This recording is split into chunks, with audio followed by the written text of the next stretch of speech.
Meus amigos, tenho aqui um convite para que você assista esse vídeo até o final.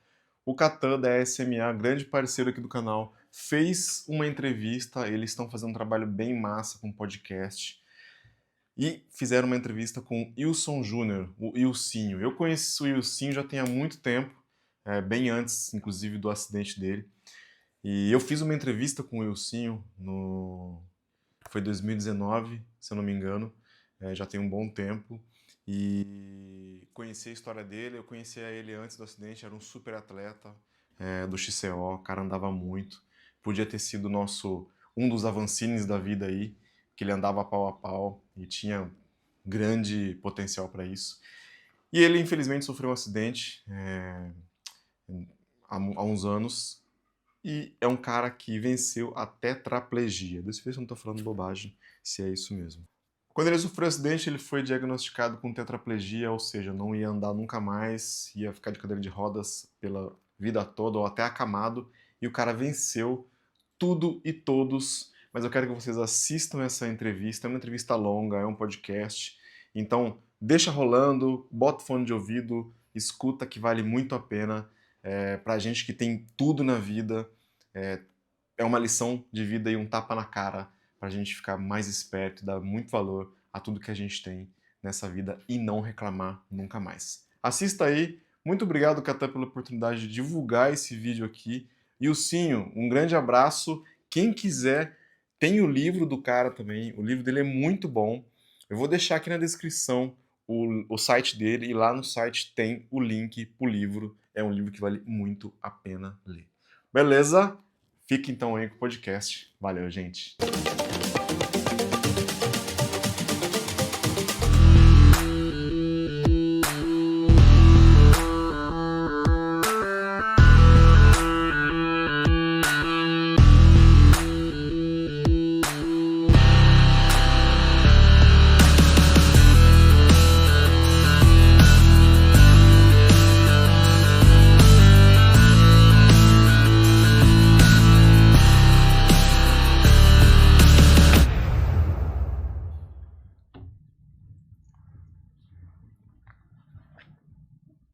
Bom dia, boa tarde, boa noite. Não sei que horas vocês estão assistindo mais um episódio desse podcast da SMA. Estou com meu amigo de longa data, Clinton Cortez. Bom dia, boa tarde, boa noite. Não sabemos que hora que o pessoal assiste, né? E hoje uma presença mais que ilustre. Não, hoje uma presença muito especial para mim, que sou ciclista, já conheço a história dele há muito tempo. Me sinto muito honrado em tê-lo como convidado, um cara sensacional, um cara iluminado. Vou falar um pouquinho da história dele aqui, do livro, não quero dar spoiler, então vou apresentar ele pelo começo do livro dele. O nosso convidado é o Wilson Júnior, o famoso, conhecido como Ilcinho, um ex-atleta profissional que foi número 1 do ranking nacional em sua categoria 2011 e aos 22 anos de idade estava entre os 10 atletas mais rápidos do país, mas no dia 1º de julho de 2016, após um acidente, começaria a maior e mais desafiadora ultramaratona da sua vida, e a que poderia levá-lo à recuperação da tetraplegia. Ilcinho, prazer enorme te receber aqui no nosso podcast, prazer enorme te receber na minha cidade, um prazer. Show. Sem palavras. Prazer é todo meu estar aqui compartilhando aí os detalhes e os aprendizados de toda essa árdua, mas vitoriosa jornada. Sim. Muito feliz de estar aqui, obrigado pela oportunidade. Isso aí. Ilcinho, vamos falar um pouquinho da sua história. Eu gostaria de saber muito da sua história como atleta. Acho que o pessoal foca bastante na sua história após o acidente e tal, mas eu queria saber muito, assim, da sua história como atleta, porque já que você foi um número 1 do ranking e já teve entre os 10 maiores ciclistas do país, né? Então, queria saber um pouquinho da sua história. O bike começou o quê? Com 13 anos? Sim, com 13 anos eu fiz a minha primeira viagem de bicicleta em 2 dias até Aparecida do Norte. Sim. Um percurso de 150 quilômetros, pegando alguns trechos do Caminho da Fé. E ali nasceu o meu amor pelo esporte, assim. Eu fiquei encantado quando eu cheguei lá. Eu fiz aquela travessia da Serra da Mantiqueira, de onde eu estava até Aparecida, e ali nasceu o meu amor pelo esporte. Depois disso, eu arrumei o meu primeiro emprego, que era de entregador de revistas, jornais e cartas. Então, eu passava 7 horas por dia pedalando uma bicicleta de ferro, com uma garupeira de madeira atrás e com toda aquela carga ali. E esse trabalho me trouxe um bom condicionamento físico, porque eu treinava o dia todo. Não era de carbono a bike? Não. A bike era simples e pesada e mais ainda todas as cargas ali. E eu moro numa cidade lá no sul de Minas, em Cambuí, aos pés da Serra da Mantiqueira. Montanhosa. Montanhosa, e eu comecei a pegar o gosto pelo esporte, a usar aquilo como um treinamento. Então, as entregas mais difíceis, mais longe, Era sua. era eu que fazia. Então, depois de um ano nesse trabalho, aí eu já comprei minha primeira mountain bike também, era usada, fui o quarto dono dela. E aí, depois disso, eu participaria da minha primeira competição e aquele dia foi o primeiro grande divisor de águas, assim, na minha vida, né? Eu me apaixonei pelo aquele processo de treinar, de abrir mão, de me preparar para aquele grande dia e chegado aquele grande dia, quando eu senti o resultado da minha dedicação, da minha disciplina, me levando até a primeira colocação, e aí venci aquela competição. Então, desde aquele dia, quando eu subi no pódio ali e passou um filme na minha cabeça de tudo que eu tinha aberto mão e me dedicado para estar ali conquistando aquela vitória, desde aquele dia eu nunca mais tive dúvida que era aquilo que eu queria fazer pelo resto da minha vida. Então, a sua primeira competição você ganhou. Ganhei. Uma competiçãozinha na minha cidade lá, pequena, mas eu ganhei. Sensacional. E quantos anos, Wilson? 15 anos. Legal. Aí depois eu fui para uma segunda competição, eu fiquei em segundo. Só tem um detalhe, tinha eu e mais um correndo. É verdade? E o primeiro chegou 20 minutos na minha frente. Sim. Aí ficou doido, né? Aí ali foi um outro divisor de águas, que eu falei, cara, o que que faz esse menino que tem os mesmos dois braços, as duas pernas do que eu, a mesma idade, andar tão mais rápido do que eu? Sim. E ali começou daí a busca pelo autoconhecimento, inicialmente para ter mais performance. Aí foi nisso que eu assisti o filme Poder Além da Vida, Sim. que foi um outro divisor de águas, e aí eu comecei a buscar, falei, cara, tem algo a mais, não é só subir em cima da bicicleta e fazer força, tem algo a mais. E aí eu fui, ali começava a minha busca pelo autoconhecimento também, algo que faria muita diferença lá na frente, né?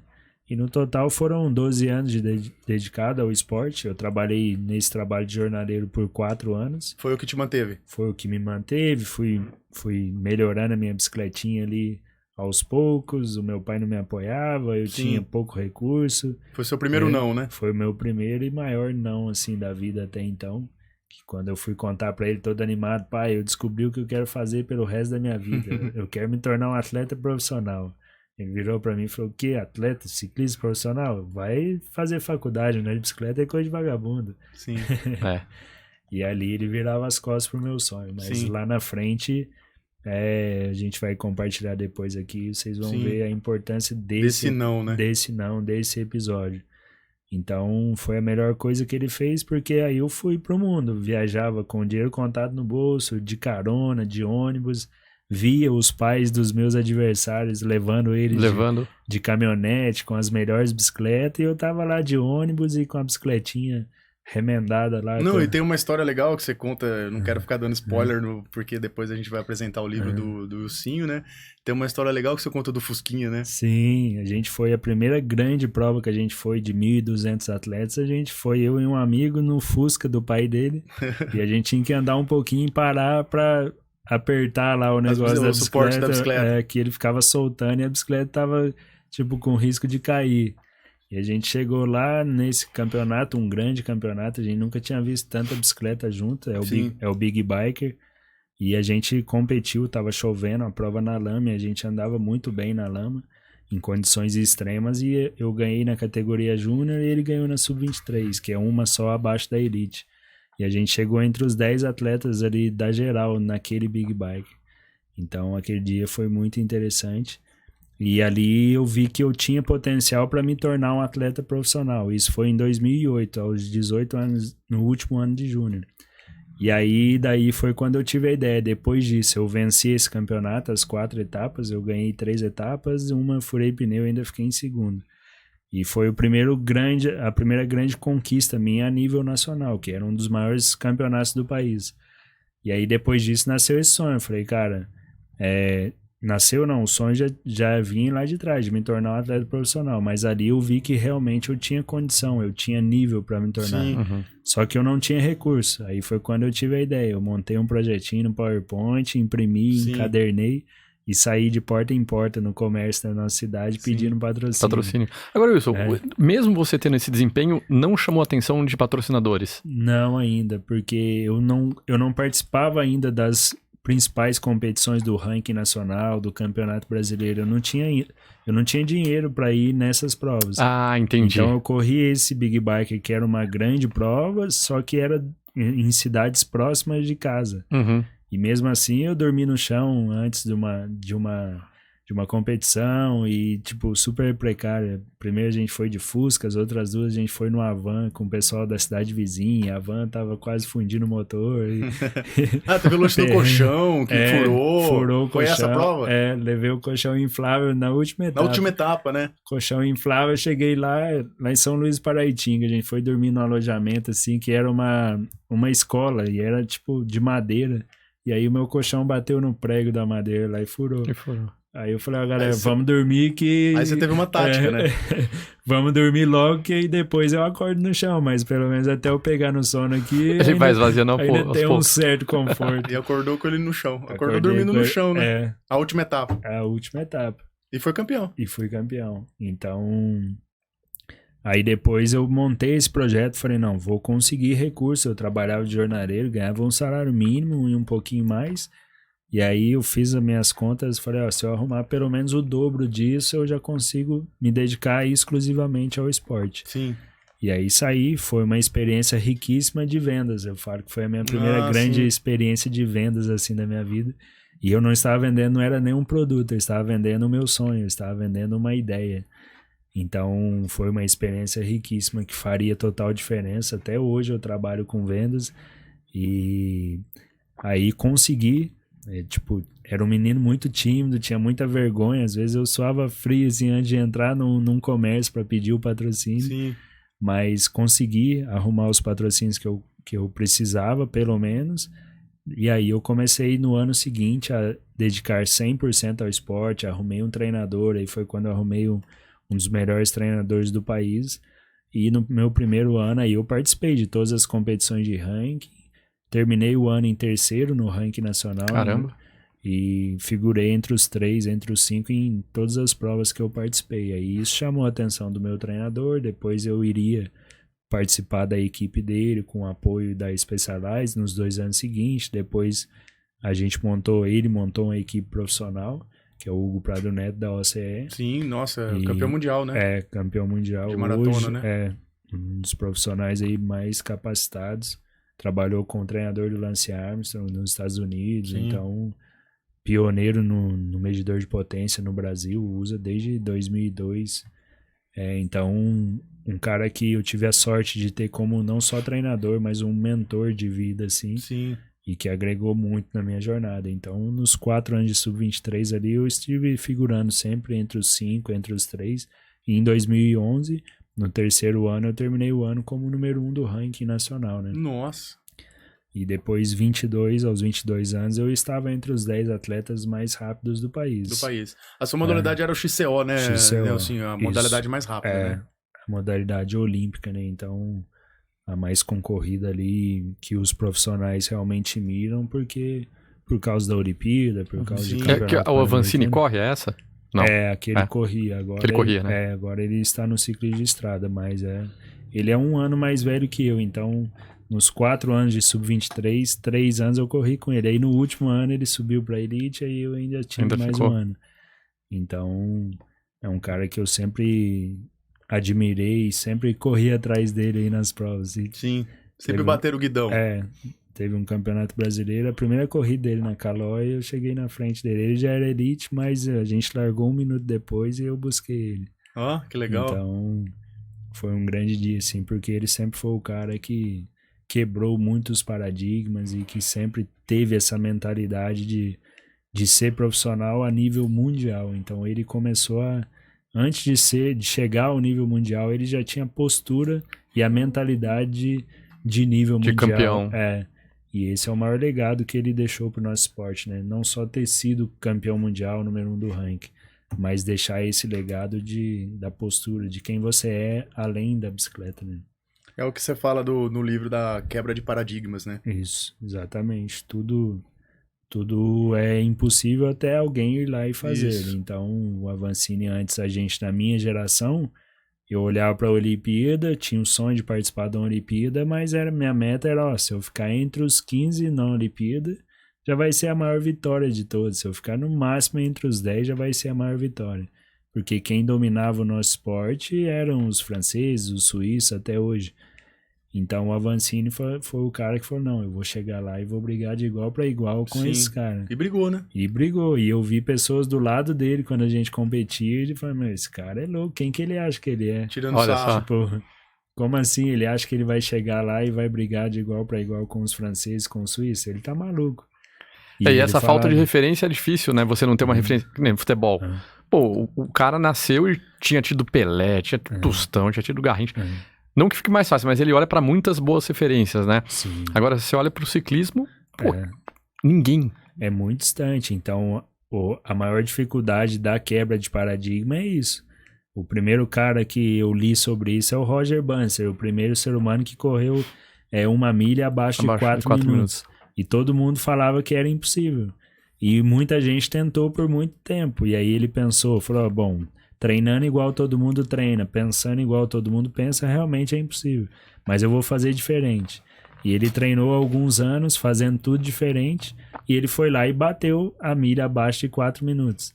E aí passou um ano, quantas pessoas vocês acham que correram abaixo de 4 minutos? Foram centenas, não foram? Centenas. 150 pessoas. Porque o que mudou? Mudou o treinamento? Não, mudou só a chave. Essa que é a grande lance. A mentalidade. A mentalidade. As pessoas viram que é possível. Então, Essa frase é sua? Não sabendo que era impossível, foi lá e fez? Não, é do Jean Cocteau, essa frase. É, né? Eu cito ela no livro. Isso. Porque é isso. Sempre tem que ter esse doido, esse primeiro aí que vai abrir o mato no peito ali e que vai acreditar e vai lá e o pessoal fazer. vai seguindo de exemplo. Essa frase, a primeira vez que eu vi ela foi na internet. Era uma borboleta, tipo, arrastando uma pedra gigante, assim.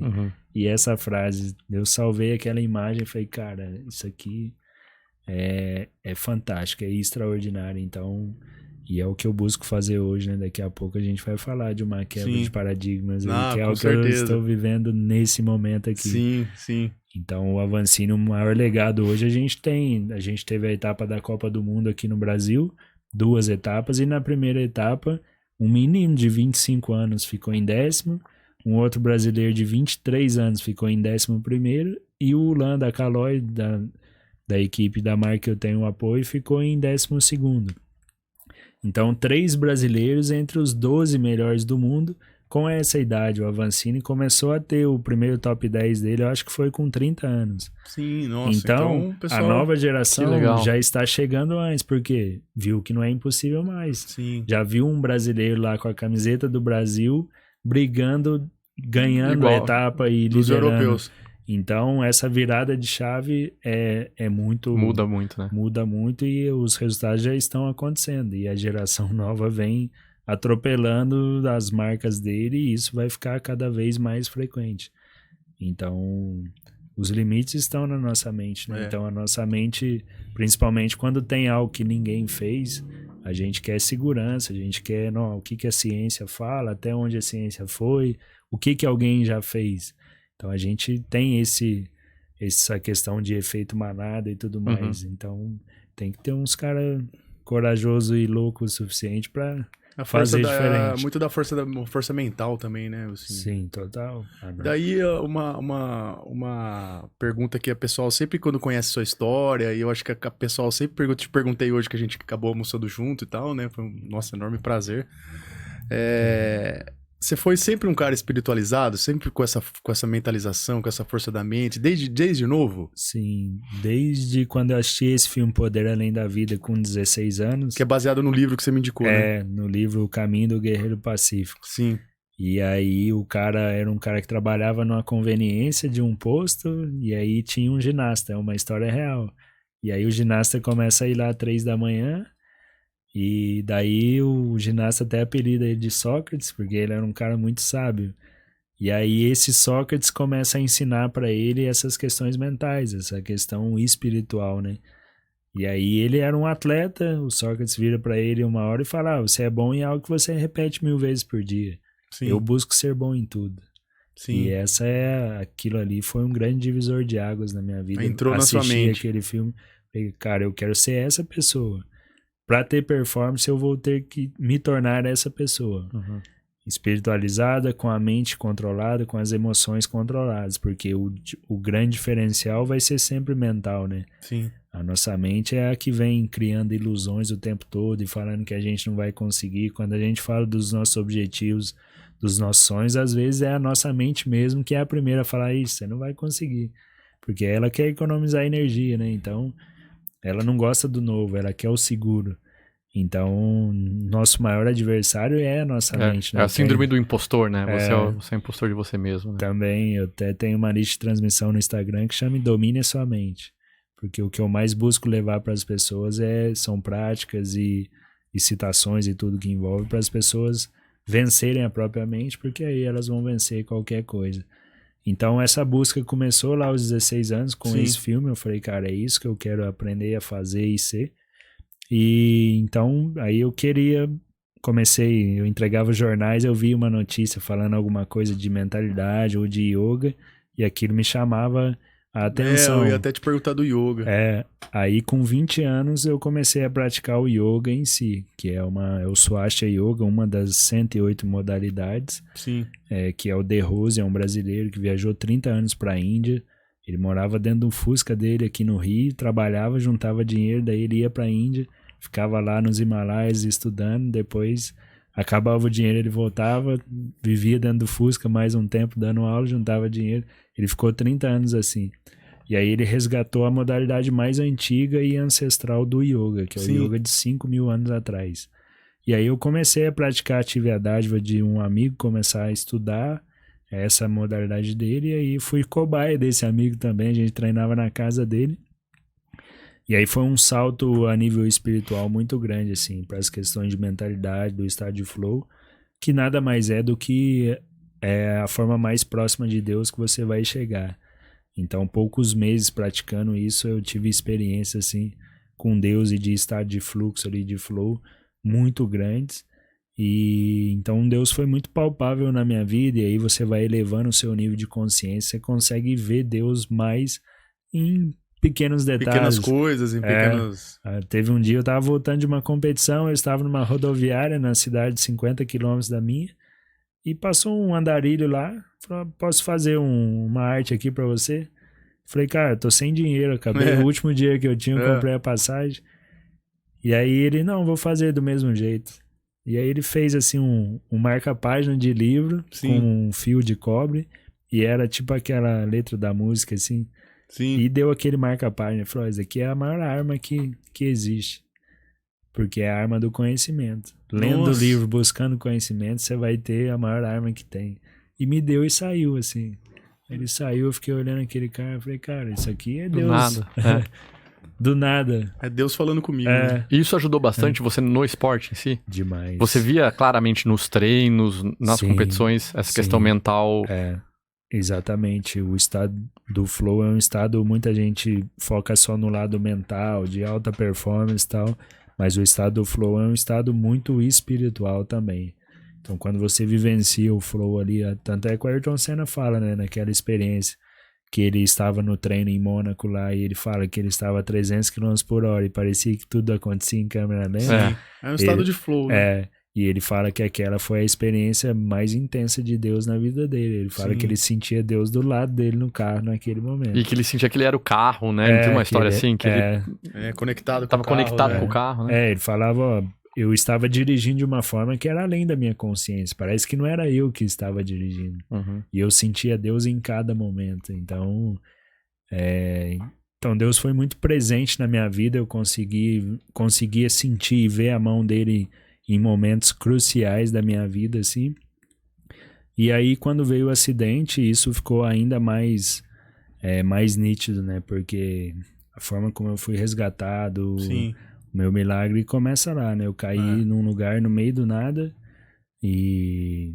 Então, um menino de 16 anos que me achou 40 minutos depois, né? Eu bati numa cerca de arame que construíram, não colocaram nenhuma madeira no meio, nada. E eu não vi, então era um ambiente claro. Então, no que eu vim, assim, de repente a bicicleta parou. E você foi arremessado.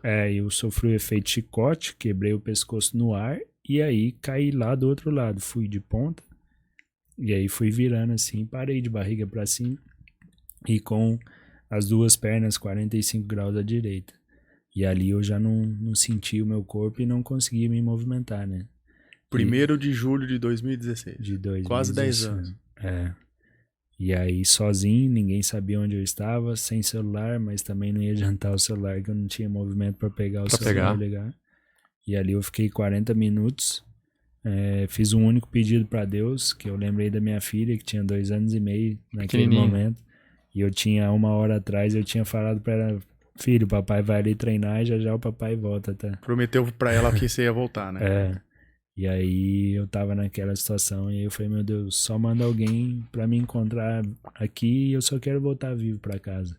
Não importa se eu vou passar o resto da vida numa cama, numa cadeira de rodas. Naquele momento nada mais importava. A bicicleta pra mim antes, quando eu brigava com a mãe da minha filha, ela falava, você não vai parar, tal. Tipo, andar de bicicleta e respirar pra mim era uma coisa só, eu não me via sem. Naquele momento, a bicicleta nem passou na minha cabeça. Ali eu entendi o que é o valor de estar vivo e eu fiz esse único pedido para Deus. Falei, eu só quero voltar vivo e embora para casa. Não importa se eu vou passar o resto da vida numa cama, numa cadeira de rodas.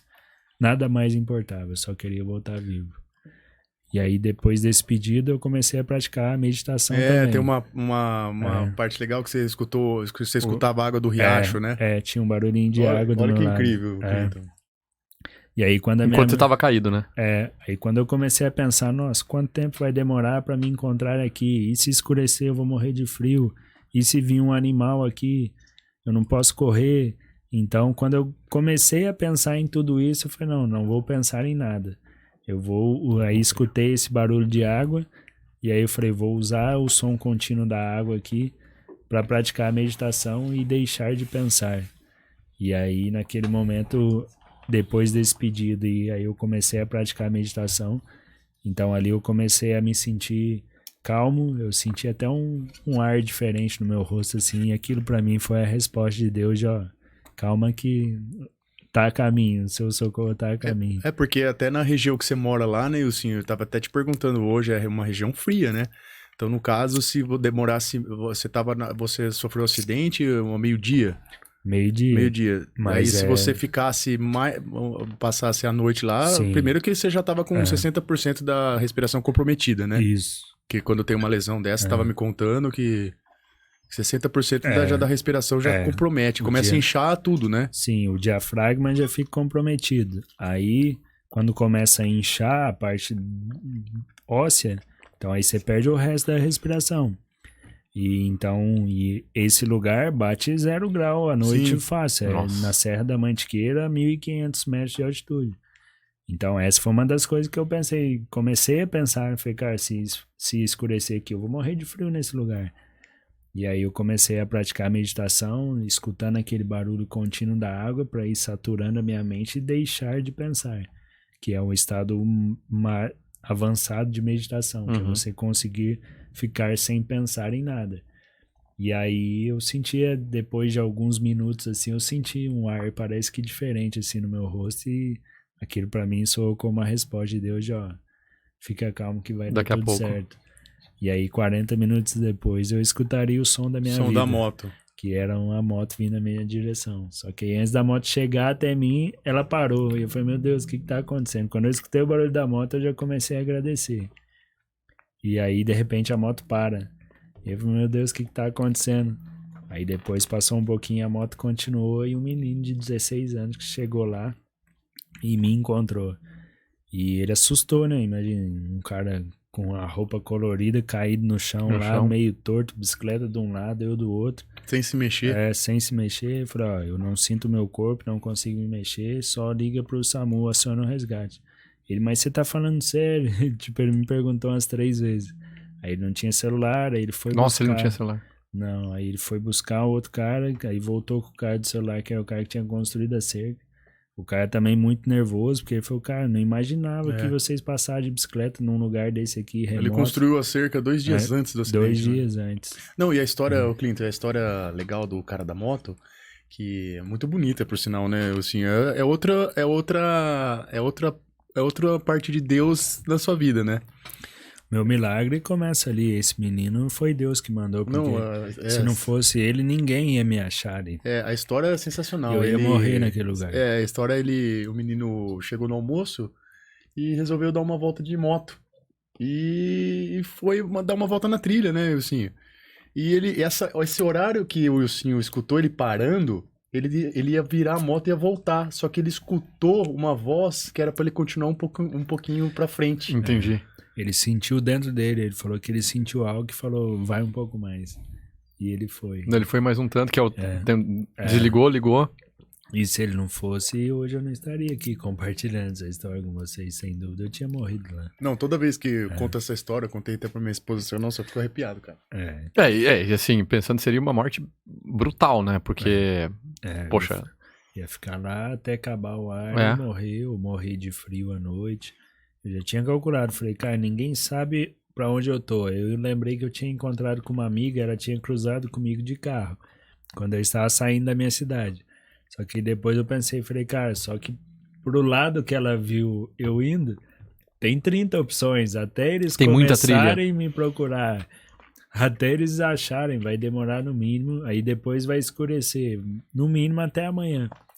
Eu já tinha meio que me preparado pra ficar ali pelo menos 24 horas. Isso seria uma dica importante, assim, pra quem anda de bike? Eu não sou da bike, eu sou um pouco mais da corrida e tal. Sim. Não andar sozinho? Sim, dou esse, principalmente em lugar de trilha, lugar remoto, assim.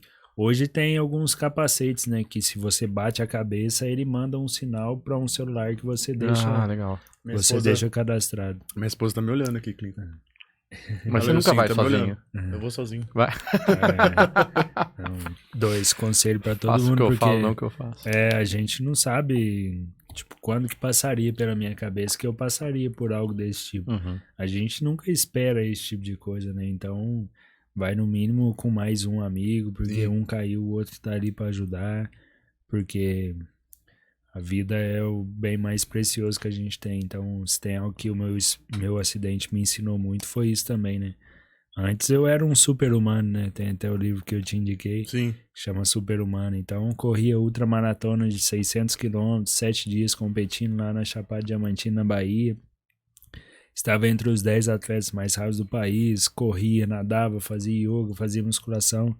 Era uma máquina em todos os sentidos. De repente eu bati naquela cerca e um segundo depois eu não era mais nada. Tudo que eu tinha construído, o corpo, a performance que eu tinha construído em 12 anos, não era mais nada. Mas que de certa forma te ajudou demais, né? Muito. Porque se é algum sedentário ali que cai naquela situação, seria outro resultado, né? As memórias neuromusculares que eu tinha, que eu construí nesses 12 anos, sem dúvida é um dos fatores que explica, além do milagre, uma das coisas que explica eu andar hoje, são as memórias neuromusculares que eu construí ao longo desses 12 anos. O histórico de atleta, né? O histórico de atleta. E além do físico, das memórias neuromusculares, do estilo de vida que eu levava, de me alimentar bem, de dormir 9 horas por noite, de recuperar, de fazer yoga e a questão da espiritualidade, a mentalidade de atleta, né? Que eu falei, bom, agora começa um novo treinamento. Até nesse filme o cara acidenta também, quebra a perna. E aí, depois de algum tempo que ele vai amadurecendo mentalmente e espiritualmente, o Sócrates vira pra ele e fala, eu acho que você devia voltar pra ginástica, hein? E aí ele fala, você tá maluco agora? Ele até abaixa a calça assim, tem uma gaiola na minha perna, igual eu tenho uma gaiola no pescoço hoje. Agora você quer que eu volte pra ginástica? Os médicos falaram que eu nunca mais vou poder competir. E aí o Sócrates vira pra ele e fala, agora você vai treinar em uma nova dimensão. Nossa, sensacional, né? Então é um outro nível de treinamento e mais elevado. E eu lembrei muito dessa cena, assim, no começo ali. Falei, agora é um treinamento diferente, é fisioterapia, não tinha movimento, mas as coisas foram acontecendo ali. Comecei a treinar mentalmente na UTI, né? Acordei depois de 7 dias em coma induzido. vi que eu estava vivo, lembrei da cena do Lance Armstrong também fazendo tratamento de câncer, careca, no quarto de hospital e pedalando. Pedalando. E aí no vídeo ele fala, eu senti que se eu conseguisse me manter em movimento é porque eu estava vivo. E essa cena foi uma das primeiras que eu lembrei, assim. Falei, cara, eu preciso treinar, de alguma forma eu preciso treinar. Essa é a mentalidade de atleta, né? Sim. E aí, mas vou treinar como? Não tinha nenhum Tava movimento. totalmente parado. Respirando com a ajuda de aparelhos e sem nenhum movimento. Aí falei, bom, vou treinar mentalmente, vou imaginar os movimentos. Então eu ficava imaginando a minha rotina. Porque eu sabia que legal. também que se eu mandasse a informação, uma hora ela ia chegar. Eu falei, eu vou ficar mandando a informação, uma hora ela vai chegar. Ainda não tá saindo movimento, mas uma hora isso vai acontecer. Então eu passava horas e horas na UTI fazendo esse treino mental. E essa é uma estratégia também, porque a nossa mente, se você deixa ela devagar, ela vai buscar o caos, vai buscar traumas antigos, questões negativas. Isso a gente herdou lá de quando a gente morava nas cavernas, né? Então, mulheres principalmente fazem 10 coisas ao mesmo tempo. Que, ó, vai chegar um leão aqui, vai comer o meu filho e eu tenho que fazer a comida e cuidar da casa e tudo mais. Então, a gente estava sempre nesse estado de alerta. E por isso que a nossa mente vai focar no negativo. É uma forma de prevenção. Então, por isso que se a gente deixa a nossa mente devagar, ela vai buscar o negativo. E você precisa dar ordem para sua consciência. Para você evitar esse caos, essa busca, você precisa dar ordem. Então, o treinar, o ler, o praticar esporte, tocar algum instrumento, são todas formas de você dar ordem à sua consciência. Ter metas muito bem claras, eu falo muito tudo isso nas minhas palestras também, né? Então, eu comecei a treinar, porque senão eu ia ficar louco ali. Imagina, a pessoa praticamente hiperativa. A vida é interativo. E de repente você tá na UTI, não tem nada pra fazer, 2 Mas aí o visitas por dia. médico, foi o médico, assim, o médico te deu a notícia, você não vai mais andar? Sim, sim. Pra minha família e pra mim. Falou, ó, você tem uma lesão medular, isso não tem cura pra medicina, e você vai passar o resto da vida na cama e na cadeira de rodas. Não, e foi isso aí, a gente tava conversando hoje que hoje em dia é muito comum isso, né? A pessoa, a parte dos médicos te dão a notícia assim, meio que na lata, né? Eles lidam com isso diariamente, Sim, né? Então, acontece a psicoadaptação e pra ela é normal falar aquilo. Só que aí eles esquecem que do outro lado tem um ser humano, que tem sentimentos e tem emoções e tudo que envolve. Claro. Mas aquele médico me dar a notícia foi uma cura muito grande do relacionamento com meu pai. Porque quando ele me deu aquela notícia, eu olhei pra ele e falei, bom, não é isso que vai determinar o meu futuro. O que vai determinar o meu futuro é o plano de Deus pra minha vida, o propósito dele pra minha vida. E é o que eu vou fazer daqui pra frente. O que estiver ao meu alcance, isso eu aprendi com o esporte também, com o mundo do alto desempenho. Eu não vou fazer só 100%, eu vou fazer 120%. Então, aquele médico, naquele momento, depois que ele saiu, eu fiquei refletindo e ali eu concluí que eu tinha tido o melhor pai do mundo. Porque quando meu pai virou as costas pro meu sonho lá atrás, ele fez a melhor coisa que ele poderia ter feito. Sim. Filho, quer alguma coisa na sua vida? Vai lá e constrói com o seu próprio suor. Corre atrás. Então você não desmontou quando o cara falou? Não. Cara, não. que interessante. Graças a esse não do meu Você pai levantou. lá atrás, eu falei, esse é só mais um não da vida, a vida é cheia de nãos, o vendedor sabe muito bem disso, e é só mais um não da vida, eu já tive um não muito mais difícil e dolorido lá atrás. Sim. Então, aquele momento representou esse momento, assim, essa cura do relacionamento com meu pai. Eu falei, cara, meu pai fez a melhor coisa. Porque se ele tivesse do meu lado lá, levando nas competições, igual os pais dos meus concorrentes faziam, ali na UTI, nem que se ele quisesse, ele poderia estar. E aí, como seria a minha resposta? Será que a minha resposta seria essa? De não, essa é só a sua opinião, eu vou confiar em Deus e no que eu vou fazer? Ou eu choraria e chamaria pelo meu pai ali naquele momento? Então, dificilmente eu teria essa resiliência para receber aquela notícia ali, né? E essa antifragilidade e lidar dessa forma com aquela notícia. Então, as pessoas estão sempre dando o melhor que elas podem. O meu pai me amava, de alguma forma ele teve a intuição de que algo ruim ia acontecer comigo na bicicleta. Ele me falou isso um dia e eu não respeitei. Então, ele não apoiar era a forma dele me amar. Então, porque ele sabia, intuitivamente, ele sabia que algo ruim ia acontecer comigo em cima da bicicleta. Então ele queria me defender. Só que pra mim, um menino de 16 anos... Já tava apaixonado ali pelo esporte, né? Mas foi fundamental isso, e ali eu comecei a recuperar, ninguém precisou me falar nada. Então eu comecei a treinar mentalmente, eu pedi para que trouxessem o livro que eu estava lendo ali na UTI, dei um trabalho extra, né? Dei um trabalho extra ali para as enfermeiras, que elas colocavam 2 travesseiros no meu peito, o livro aberto, eu lia as 2 páginas, olhava para elas, fazia assim, não tava falando ainda também. E aí elas viravam a página e eu fui lendo o livro. Então algo aí que talvez, sei lá, quantos seres humanos devem ter lido na UTI sem nenhum movimento e sem respirar. Mas eu fui um deles porque essa foi uma forma também de dar ordem à minha consciência. Falei, cara, eu preciso ocupar minha mente aqui, senão eu vou ficar doido aqui. Passei dias assim sem dormir, de ficar olhando o ponteirinho vermelho de um relógio assim de ponteiro, o ponteirinho do segundo assim. E pra completar 1 minuto, parece que era a vida de madrugada. E você contou que você não conseguia nem falar pra pedir um remédio pra dormir, né? Não conseguia.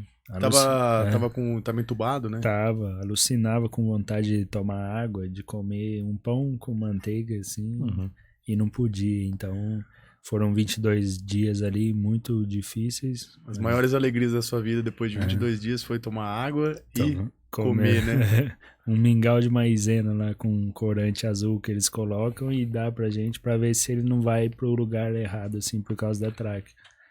E aí aquela foi a coisa mais saborosa que eu comi na minha vida. Na vida. Depois de 22 dias. 22 dias de UTI?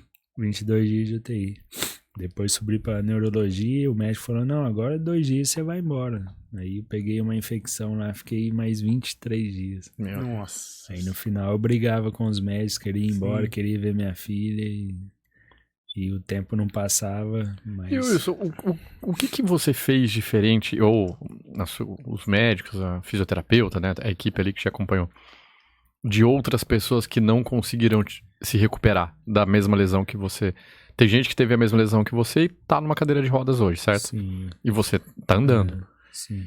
O que teve de diferente?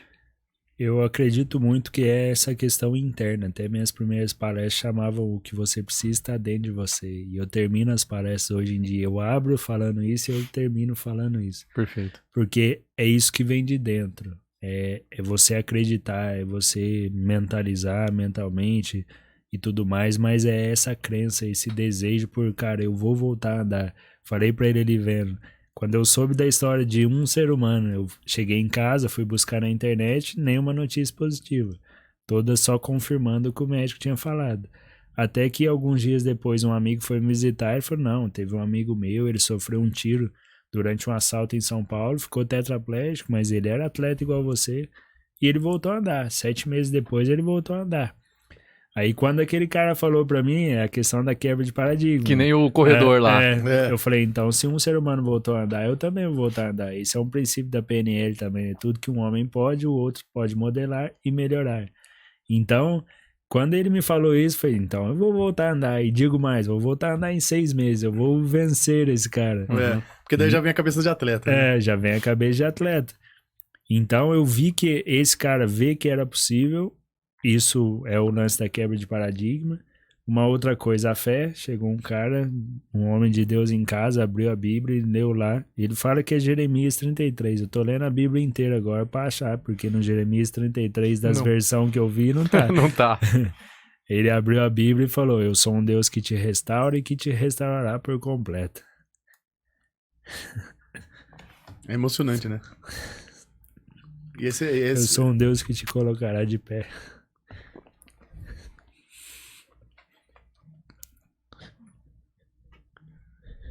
E essa frase te ajudou muito, né? O que o médico falou? Existe um Deus que me colocará de pé e que me restaurará por completo. E aí já tinha ouvido essa história. Falei, não preciso ouvir mais nada, não preciso ver mais nada. É só questão de tempo. De fazer a minha parte e só questão de tempo. Então, e isso é interno. Isso não é um recurso externo, algo que vem de fora. É uma experiência com Deus, é uma conexão com Deus. Eu até falo nas minhas palestras hoje também, tem a frase do Napoleão Hill, a gente até viu ela no livro hoje ali no almoço, que a frase do Napoleão Hill fala: tudo que a mente humana pode conceber, ela pode realizar. Só que aí 4 anos e meio depois, o tratamento inicial foi com os fisioterapeutas da minha cidade, Sim. com poucos recursos, nem eram especialistas assim em recuperação neurológica, mas pessoas que amavam o que fazia. E quando eu fui pro SARA, para a rede SARA, que é uma rede específica de reabilitação, 9 meses depois cheguei lá, não encontrei nada diferente, até fiquei frustrado lá. Não gostei da metodologia, da forma como eles encaram assim. Aí depois 4 anos e meio eu fui fazer uma reabilitação, um tratamento caríssimo, com estimulação transcraniana. E aí eu cheguei lá, eles foram estimular a minha mente, os setores da minha mente ali, de onde sai a informação de qualquer pessoa, para vocês mexerem em cada membro. E aí chegando lá, eles reviraram a minha cabeça e não acharam nenhum ponto motor. Eles falaram isso: como que você anda? Você não tem força para andar, você não tem resistência para andar.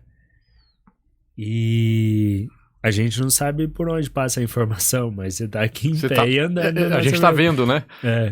Então aí depois desse episódio eu voltei para casa e aí nas minhas palestras eu tenho um slide que eu passo isso e eu falo: ó, aí eu tive a audácia de discordar do saudoso Napoleão Hill e tirar o mente humana lá, e aí eu tirei o mente humana e coloquei: tudo que o espírito humano é capaz de sonhar, ele é capaz de realizar.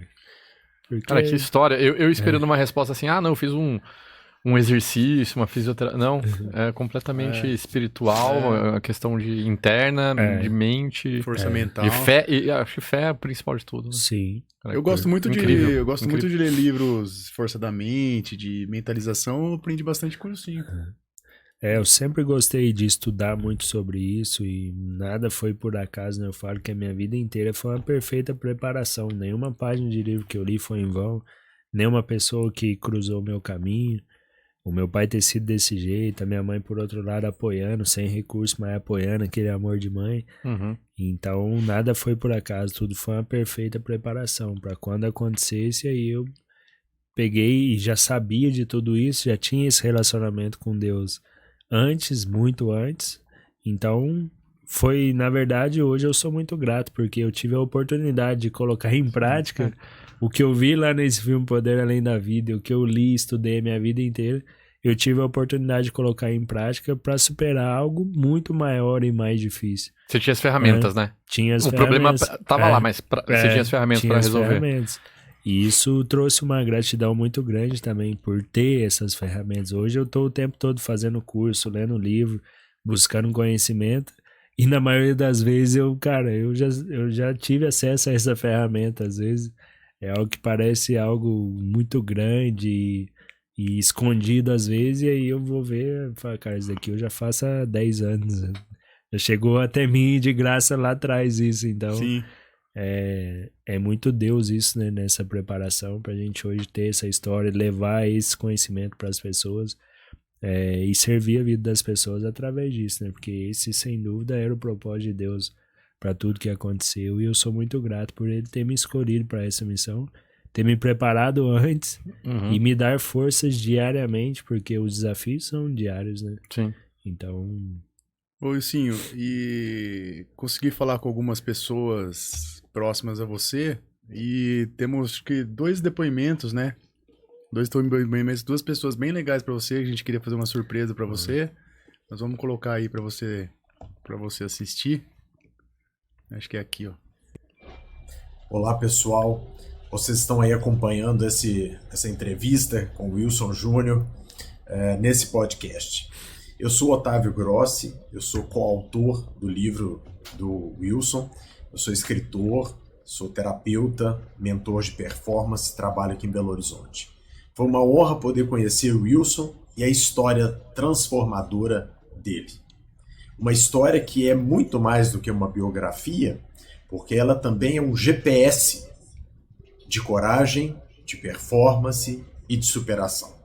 E que serve a cada um de nós nas nossas práticas diárias na nossa vida, na compreensão e no entendimento do sentido dessa vida e quais os caminhos que nós temos para enfrentar e para superar as nossas marcas de vida. Eu queria deixar um depoimento a você, Wilsinho, e a todos que te escutam nesse momento, quanto à pessoa que você se transformou.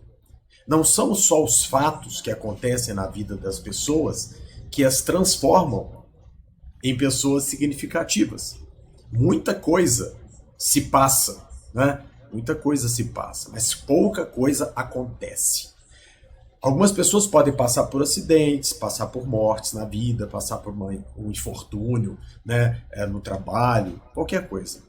Muita coisa se passa, mas pouca coisa acontece. Quando acontece, significa que nós fomos capazes de absorver o acontecido e de transformar esse acontecido em algo de mensagem mais forte, antes para nós mesmos, quanto para as outras pessoas. Então a sua história, ela não só passou por você, não foi só o acidente que passou, não foi só os desafios que passaram na sua vida durante a recuperação, que eu me lembro de forma tão bela descrita no livro Sobre Rodas. Mas aconteceu algo em você diferente que lhe abriu para o mundo, lhe abriu a oportunidade de comunicar isso para outras tantas pessoas. Parabéns, então, por esse acontecido e que ele modificou você e lhe transformou ainda mais a cada dia nessa pessoa tão significativa, tão verdadeira e que fala através do exemplo. Agradeço mais uma vez, em nome das edições Cândido, da qual fiz parte também como coautor nesse livro, um agradecimento a você por ter acompanhado você nessa trajetória e por ter sido eu que pude registrar, né, tudo aquilo que foi a sua vivência através das letras. Parabéns e que esse podcast seja ainda mais um sucesso, né, para você e para todos os produtores que me contactaram. Um grande abraço, Wilson. Sempre aqui marcado no coração de tinta, né, da vida desse escritor e desse terapeuta. Um grande abraço.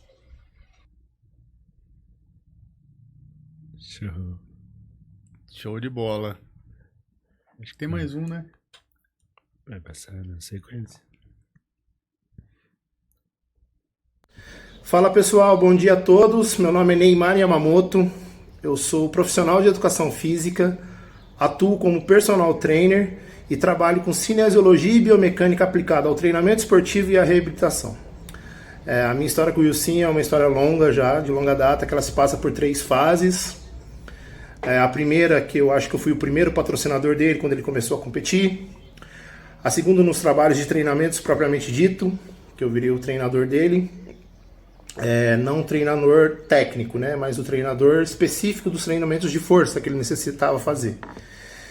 E nessa fase que não é menos feliz, que é uma fase muito feliz, que é a fase da reabilitação, da recuperação dele, que cada dia mais mostra que o Wilson foi forjado nas montanhas de Minas, casca grossa, tem uma história magnífica.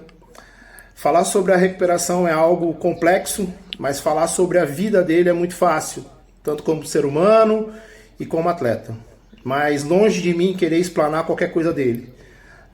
Vocês estão aí no podcast e vão poder acompanhar de pertinho um pouquinho da história desse cara, que é um fenômeno. Ele é um fenômeno. A gente costuma falar que ele é um milagre de Deus. E é mesmo. Então, suguem ao máximo o Wilson aí e fiquem de olho nessa história de vida magnífica. Um abraço, fiquem com Deus. Show. O Otávio Grossi, o título do livro aí, o subtítulo veio dele. Na nossa conversa, a gente fez uma palestra num evento no Rio, e aí eu vi ele falando. Ele é um mestre da oratória, né? Sim. Um dos caras que tem uma oratória mais impecável que eu conheço, assim. E aí depois da palestra, a gente palestrou no mesmo evento, e aí eu fui até ele e falei: Otávio, eu quero te contratar, eu preciso melhorar a minha oratória e tal. Sim. E aí a gente marcou uma reunião, e aí a gente começou a falar da minha história. Eu falei que eu já vinha escrevendo a minha história. Ele falou: cara, eu quero ter a honra de te ajudar nesse projeto do livro. E aí ele ajudou, o livro tá aí, em parceria com as Edições Cândidas. Já são 5.000 exemplares vendidos aí. E ele fala uma coisa bacana, que quando eu comecei a contar a minha história, ele como um psicólogo, um cara que estuda a mente humana há mais de 30 anos, um profissional super qualificado, ele falou, cara, o seu acidente foi só um detalhe, né? Porque você já era essa pessoa antes. Então o seu acidente foi só um plus, assim, pra chamar um pouco a atenção das pessoas, mas aí quando você vai falar algo que você já era e já buscava a vida inteira. Então um forte abraço pra ele aí. Vão lançar um livro novo agora com o Hugo Prado Neto, Sim, com o meu treinador. Sim. Está na Gráfica, eu acho, esse livro. Vai lançar em poucos meses aí. Uma obra fantástica também, que sem dúvida super Vai tentar indico. trazer os dois pra cá. Então. O Hugo e o Otávio. Acho que eles dois profissionais do mais alto nível aí. Sim. E o Neymar, como ele falou, a gente passou muita coisa junto. Ele... Desde o começo, Desde o começo, ele tinha um pet shop e me apoiava. Ele que acreditou no PowerPoint lá na apresentação que você fez. Ele até antes, né? Até antes do PowerPoint, E foi meu patrocinador por muitos anos. Ele patrocinava os meus suplementos até. Uma vez ele comprou. Ele comprou de fora do país, se eu não me engano, tipo uma caixa assim, aí tinha Endorox, Animal Pack, um monte de suplemento. E depois ele me revelou que, na verdade... muitas vezes ele não tinha o dinheiro e ele tipo, parcelava no cartão pra me ajudar. Pra te ajudar. O depoimento dele foi legal, porque eu contatei ele, nossa, mas eu morro de vergonha e tal, então se conseguir, assim, ele, não, eu vou fazer isso pelo Sim, o Sim merece. Ficou legal, aí teve uma vez eu tava correndo atrás pra ir pro meu primeiro campeonato pan-americano. E aí eu tava correndo atrás de patrocínio e tal, e era totalmente fora da minha realidade. Um dia eu fui na prefeitura pedir o apoio e o cara só me falou não, assim. E eu voltei aquele dia, eu voltei arrasado. Aí eu passei lá no pet shop dele, assim, meio que chorando. E aí ele, tipo, me deu uma força, assim, depois eu consegui outros apoios também e fui no meu no meu primeiro campeonato pan-americano na Guatemala. E aí foi o meu preparador físico no sentido da musculação, no meu auge, assim, da bike. E na recuperação também foi uma peça fundamental. Quando eu voltei do Sara Kubitschek, aí eu voltei pra musculação. E aí tive muitos resultados naquele começo. Ele fez um trabalho importantíssimo por ganho de força, de ganho de massa muscular. Aí depois fui para outros tratamentos, outros profissionais. Agora eu voltei de novo. Faz aí 1 ano e meio que quando eu tracei esse projeto da corrida, eu vi que eu precisava voltar para musculação. Eu nunca gostei, mas ficou muito claro assim o papel e a importância da musculação hoje na minha vida, na qualidade de vida. E na performance de qualquer pessoa, na qualidade de vida e performance de qualquer pessoa, indispensável a musculação. E o Wilson, esse projeto da corrida dele vai ser um documentário? Então, qual que é? Conta pra gente o projeto. Conta pra gente assim. desse projeto da corrida. Então, hoje são 3 profissionais que trabalham comigo. É o Neymar, é o Pedro, que é um treino que é tipo num box, assim, mais voltado para a questão neurológica. E tem o Felipe, que é da parte de fisioterapia, e é um dos maiores especialistas do mundo em recuperação desse tipo de lesão que eu tive. E a gente trabalhando com o Felipe aí, e certo dia ele virou pra mim e falou, Wilson, você tem capacidade de voltar a correr. Eu falei, cara, voltar a correr, tá maluco? Mas correr é corrida, não bike. Não bike. Tá, corrida normal. Trotar ali, né, dar o primeiro trotinho ali a pé. E aí eu falei, você tá maluco, cara, pra eu andar, na percepção que eu tinha antes era de que eu tava com uma caneleira de 5 quilos em cada perna, assim, é muito esforço pra andar. Porque eu ando recrutando músculo diferente, com uma série de compensações, eu queria tanto andar, meu corpo deu um jeito de andar, só que não é o jeito normal e o esforço e o desgaste é muito grande. Mas o Felipe foi o cara que falou isso, e aí eu continuei trabalhando com ele, e às vezes pensava sobre isso, meditava no sentido de pensar sobre isso. Falei, cara, aí, e sempre com o objetivo de chegar ao 100% da recuperação. E aí, depois de 1 ano que ele me falou isso, eu peguei e falei, eu acho que eu tenho que ter uma meta de mais curto e médio prazo para eu buscar essa meta, bater essa meta, para depois dela ir para outra meta e aí sim chegar ao 100%. E aí eu com o Pedro sentamos e aí a gente traçou esse objetivo. Vamos trabalhar 1 ano para voltar a correr então. Vamos virar todos os seus treinos para voltar a correr. Aí busquei o Neymar novamente, a gente voltou a fazer o trabalho de musculação e o Felipe continua passando os treinos dele. E aí nasceu esse projeto, comecei a treinar e daí nasceu esse projeto de fazer um documentário, para documentar tudo que a gente está descobrindo, passando e aprendendo ao longo desse processo. Provavelmente vai chamar Em Busca da Corrida Impossível, entre aspas, porque a gente vai transformar esse impossível em impossível. E aí a gente foi buscar e a gente viu que nenhum ex-tetraplégico no planeta voltou a correr. Então aí já entra na questão da quebra de paradigma de novo, porque ninguém fez. E provavelmente eu serei o primeiro. E tudo que a gente está aprendendo, aí já está vindo um profissional do Albert Einstein que vai fazer um estudo do meu caso para publicar internacionalmente esses estudos.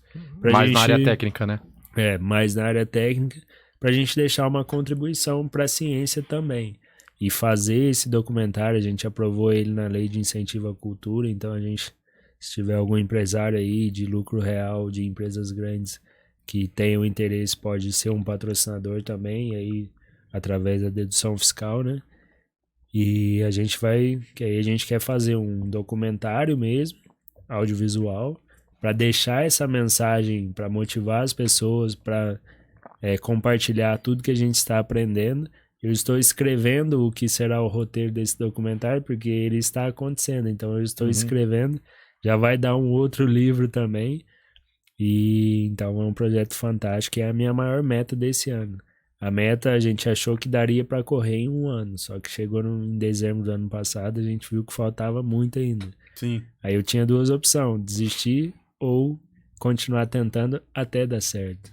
Isso é algo que eu aprendi na vida, que não é fazer enquanto tá dando certo, é fazer até dar certo. Sim. Demora o tempo que for. Porque isso tem algo que até fala naquele filme, ele fala, né, que a felicidade não está no destino, a felicidade está na jornada. Então, é muito sobre quem você se torna ao longo da jornada. E eu posso falar para vocês com a maior certeza.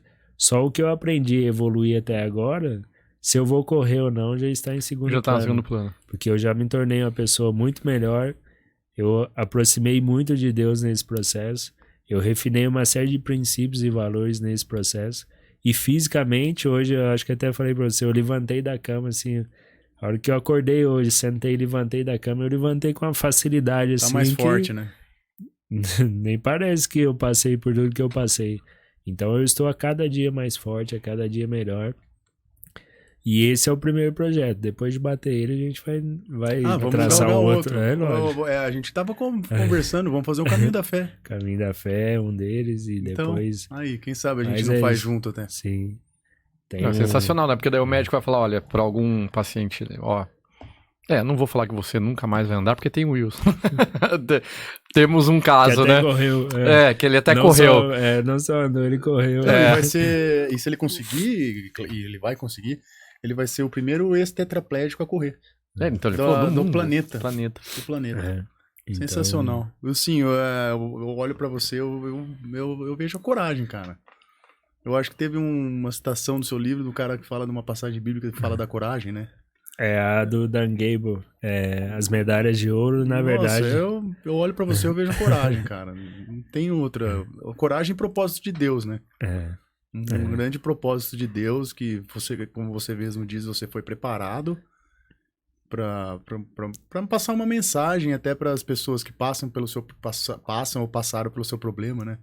Sim, A frase é do Dan Gable, um ex-boxeador norte-americano, atleta olímpico, medalhista olímpico. Ele fala, as medalhas de ouro, na verdade, não são feitas de ouro. Elas são feitas de determinação, suor e uma liga difícil de ser encontrada, chamada coragem. Muito bom. E a coragem só vai vir do propósito. A coragem e a motivação que você precisa para realizar qualquer coisa na sua vida, ela vai vir do propósito. Então, quando você coloca terceiros como beneficiários dos seus objetivos, aí você tem realmente propósito e aí você vai ter coragem para fazer coisas que muitos às vezes não fizeram. Sim. Então, a grande questão é colocar terceiros como beneficiários dos seus sonhos, das suas metas, dos seus objetivos. Igual, por que eu quero correr? Eu não preciso correr, eu não moro na selva, eu não vou ter que fugir de leão, eu dirijo e ando de bicicleta, eu não preciso correr. Mas se eu me tornar o primeiro ex-tetraplégico do planeta a correr, quantas chaves vão virar na cabeça Quantos de quem mais não vão surgir, né? de quem tá lá ainda na cadeira de roda, achando que não é possível voltar a andar, mas espera aí, ele não só voltou a andar, ele voltou a correr. Então existe esperança, existe método, existe formas. Então eu estou preocupado é com esse impacto de quem tá lá na cadeira de Essa roda, não é referência, né? sobre mim. Eu não preciso correr. Eu vou correr, a minha meta é correr um campo de futebol, 100 metros. Se eu fizer isso, já a primeira grande meta e pro documentário é esses 100 metros. Então, mas preocupado com o que isso vai gerar, não só quem está na cadeira de rodas e passou por uma lesão medular, mas para todo mundo, né? É o que fala no filme Extraordinários lá, né? Seja gentil, cada um enfrenta suas próprias batalhas. Cada um está enfrentando a sua batalha nesse momento. Às vezes ela não é física, a nossa é física, mas existem inúmeras outras batalhas, né? Então, ser essa ferramenta de Deus na vida das pessoas nesse sentido é o meu propósito de vida e é para isso que ele permitiu que tudo acontecesse, para isso que ele me preparou. Então, essa é a minha missão. E tem esse lado seu de encarar a vida com essa conciliação, né? Entre o que aconteceu com você e o que você queria, né? Assim, Sim. e você não teve um sentimento de negar a Deus ou ficar com raiva de Deus não, conciliar, né? Tem a história que é famosa, do Viktor Frankl, que tava no busca de sentido. Em busca de sentido da vida, que ele já estudava medicina, e daí acho que a Alemanha estava invadindo a Áustria. Ele teve a oportunidade de ir para os Estados Unidos para continuar os estudos, e quando ele tinha caído uma igreja e estava escrito lá, né, um dos mandamentos é honrar pai e mãe. Falei, pô, eu vou ficar com meu pai e com minha mãe.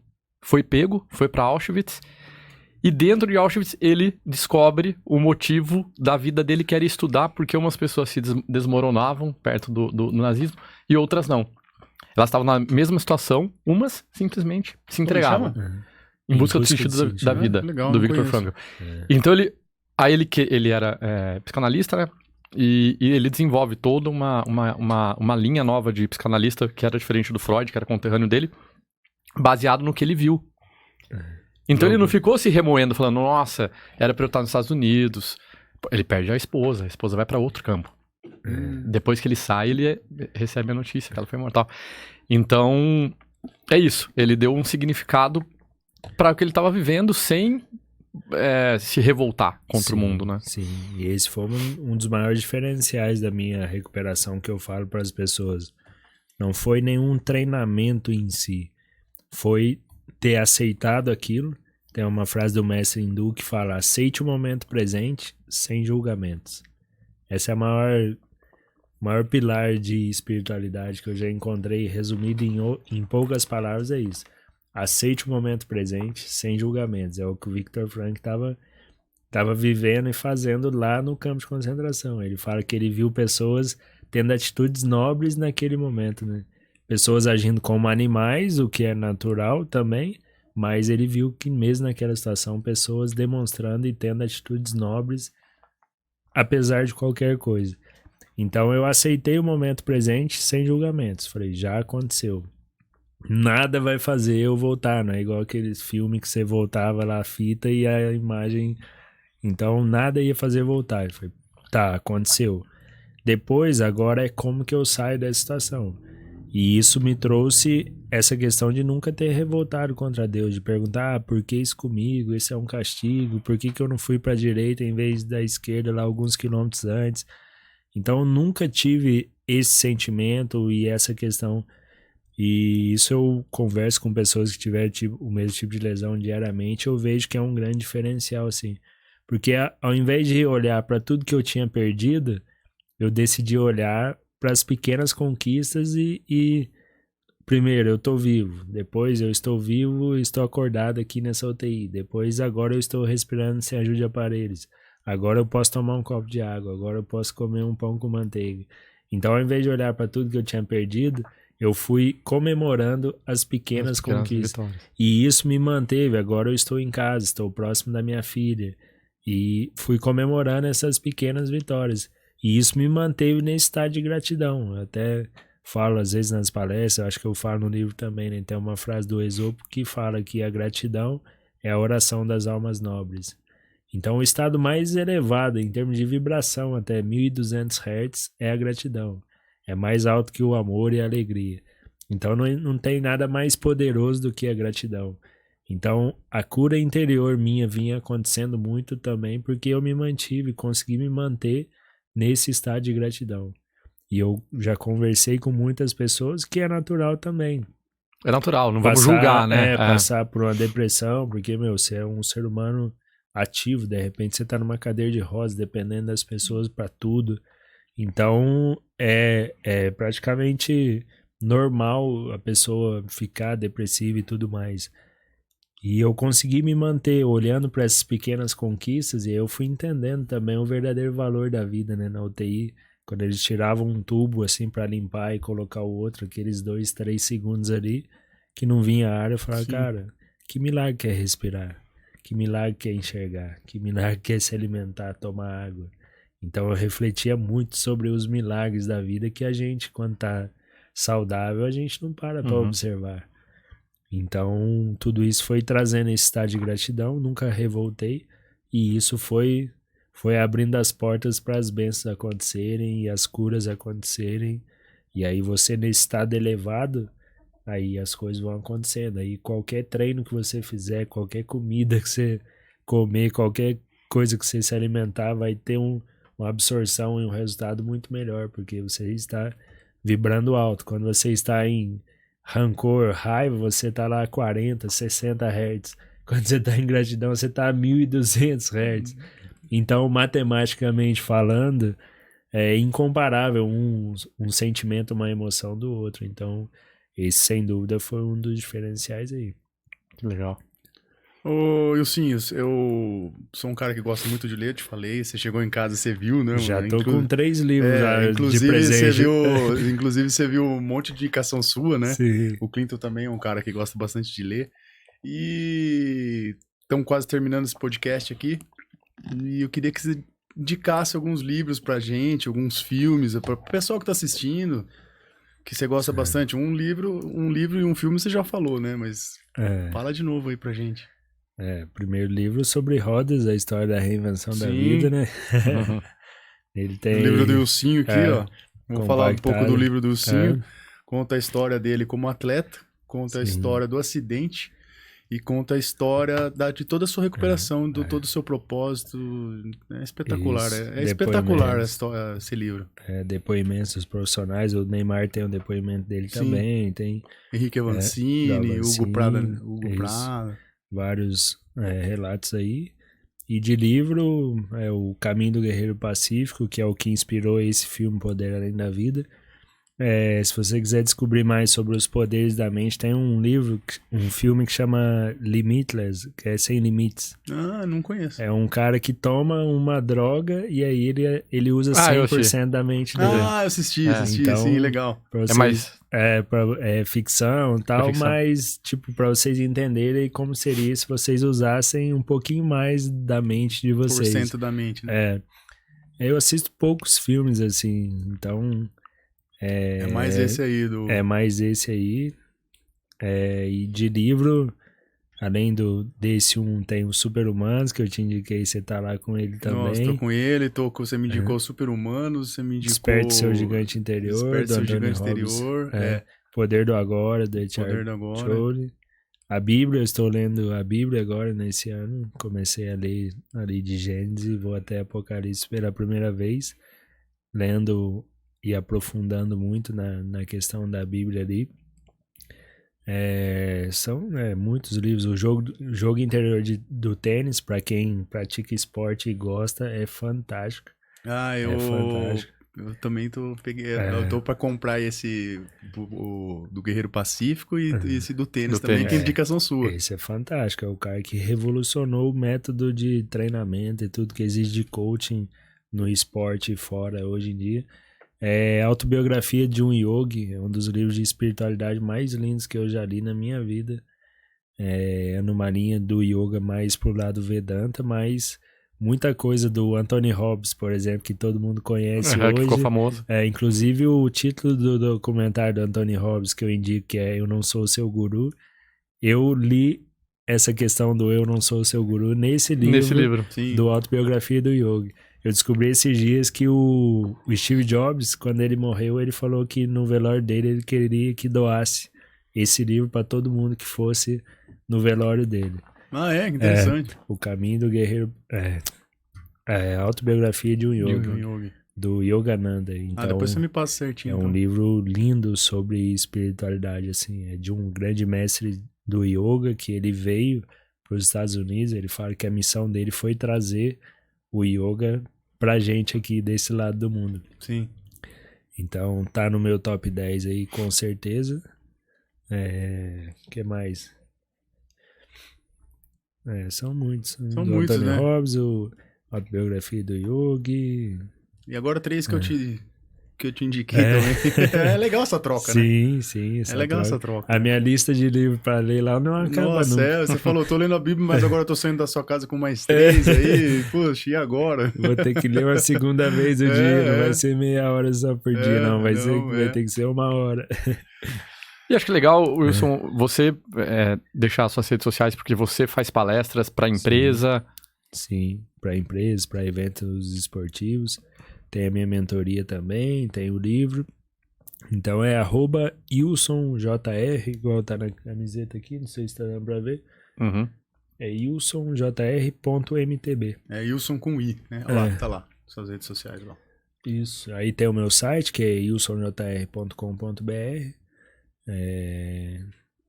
Então tem uma que é lp.wilsonjunior, que é a específica de palestras também, mas no meu site lá tem o Contrate uma Palestra lá, que aí é direcionado direto para essa landing page.